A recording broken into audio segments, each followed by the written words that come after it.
پاکستان کی معاشی شرح نمو IMF کے تخمینوں سے زیادہ اور مہنگائی کم رہنے کا امکان ہے۔ رواں مالی سال کے مقابلے میں آئندہ مالی سال مہنگائی میں اضافے کا امکان ہے۔ اس پر ہم بات کرتے ہیں ڈونس کے رپورٹر طاہر شیرانی سے۔ طاہر، IMF نے کیا تخمینہ لگایا ہے اور مہنگائی اگر ہوگی تو شرح کیا ہو سکتی ہے ممکنہ طور پر؟ جی دیکھیے، جو وزارت خزانہ کی جانب سے تازہ تخمینہ جات تیار کیے گئے ہیں اس کے مطابق جو رواں مالی سال معاشی شرح نمو ہے اور جو مہنگائی ہے وہ جو IMF کی تخمینے ہیں ان سے کم رہنے کا امکان ظاہر کیا گیا ہے، اور رواں مالی سال معاشی شرح نمو اور مہنگائی حکومتی مقرر اہداف جو مقرر کیے گئے ہیں اس سے بھی کم رہنے کا تخمینہ لگایا گیا ہے۔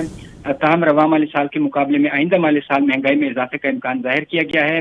وزارت خزانہ نے رواں مالی سال جو 30 جون کو ختم ہوگا معاشی شرح نمو 4% پر پہنچنے کی توقع ظاہر کی گئی ہے، اور IMF کی جانب سے رواں مالی سال معاشی شرح نمو 3.2% کا تخمینہ لگایا گیا ہے، جبکہ حکومت نے رواں مالی سال کے لیے معاشی شرح نمو کا ہدف 4.2% مقرر کیا گیا ہے۔ وزارت خزانہ نے آئندہ مالی سال معاشی شرح نمو 5.1% اور IMF نے آئندہ مالی سال پاکستان کی معاشی شرح نمو 4.1% رہنے کا تخمینہ لگایا ہے۔ اسی طرح وزارت خزانہ نے رواں مالی سال اوسط مہنگائی 6.1% اور IMF نے پاکستان میں اوسط مہنگائی رواں مالی سال 6.3% رہنے کا تخمینہ لگایا ہے۔ اسی طرح جو وفاقی حکومت نے رواں مالی سال کا اوسط مہنگائی کا ہدف ہے وہ 7.5% مقرر کیا ہے۔